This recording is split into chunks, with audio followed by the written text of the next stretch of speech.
وہی عمر جو پہلے مارتے تھے غریبوں کو، وہی فاروق امیرُ المومنین بنے، چہرے پہ نقاب پہنا، گلی سے گزر رہے، ایک بوڑھی اماں پریشان بیٹھی، عمر روک گئے، غلام سے کہنے لگے بوڑھی پریشان لگتی ہے، حضور پوچھ لیتے، فرمایا اماں اندر آ جائے، اماں کہنے لگی جاؤ دوڑو اپنا کام کرو، کہا تیری مہربانی آنے دے، جب ضد کی تو کہنے لگی آ جاؤ، حضرت عمر اندر گئے، نقاب ہے چہرے، اماں کیوں پریشان ہو؟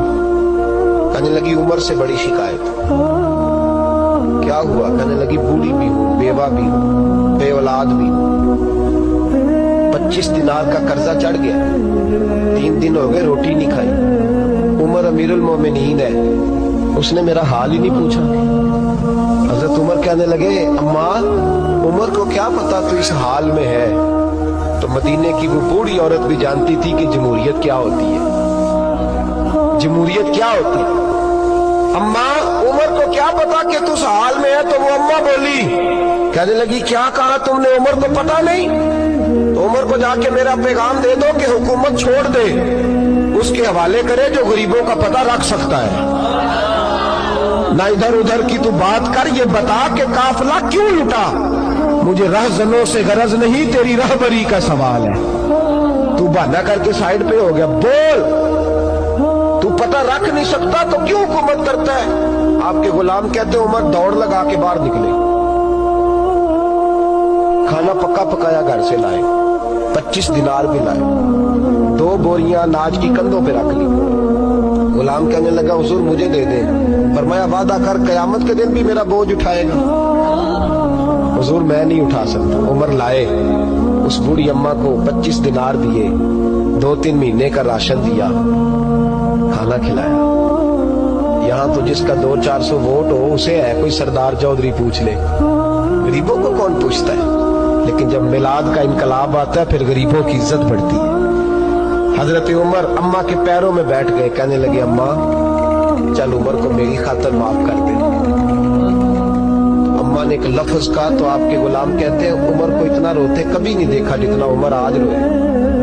اماں کہنے لگی میں کوئی نہیں معاف کروں گی، میں تو بوڑھی ہوں، کسی وقت بھی بلاوا آئے گا، جب میں مروں گی نا نبی پاک میری قبر میں آئیں گے تو میں عمر کی شکایت لگاؤں گی، میں کہوں گی محبوبہ میں غریب نہیں، مجبور، پریشان، آپ نے اس کی ڈیوٹی لگائی تھی، اس نے میرا حال نہیں پوچھا۔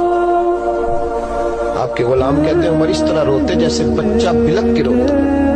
کہنے لگے اماں اس طرح نہ کرنا، عمر بڑا کمزور ہے، وہ بڑا کمزور ہے، وہ یہ شکایت نہ لگانا، عمر بڑا ماڑا ہے، حضور کا سامنا نہیں کر سکے۔ اماں کہنے لگی نہیں، میرا دکھ ہی بڑا ہے، میں عمر کی شکایت لگاؤں گی۔ حضرت فاروق اعظم منت کرنے لگے تو بوڑھی کہنے لگی چل تیری خاطر عمر کو معاف کیا۔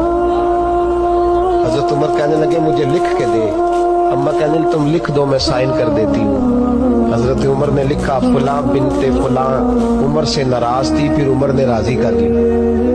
وہ اماں دستخط کرنے ہی لگی تھی کہ مولا علی شیر خدا آ گئے، حضرت عبداللہ ابن مسعود آ گئے رضی اللہ تعالی عنہما۔ اندر آتے ہی کہنے لگے عمر یہاں کھڑے ہو، میں سارے مدینے میں ڈھونڈ آیا ہوں، وہ ملک شام کے کچھ سفیر ملنے آئے۔ اماں فٹافٹ اٹھ گئی، ہائے یہ عمر تھا، عمر کے سامنے کہتی رہی۔ فاروق اعظم کہنے لگے نا اماں تو وعدے پہ قائم رہے، تو نے جو کیا ٹھیک کیا، سائن کر۔ اماں نے دستخط کیے تو حضرت عمر حضرت مولا علی شیر خدا کرم اللہ تعالی وجہ الکریم کو خط دے کے کہنے لگے علی گواہ کے سائن آپ بھی کر دو، عبداللہ بطور گواہ تم بھی دستخط کر دو۔ جب سائن کر دیے تو حضرت عمر نے رکا لپیٹا اور حضرت علی کو دے کے کہنے لگے علی مجھے امید ہے میں تم سے پہلے دنیا سے چلا جاؤں، جب میں مر جاؤں تو یہ رکا میرے کفن میں رکھ دینا۔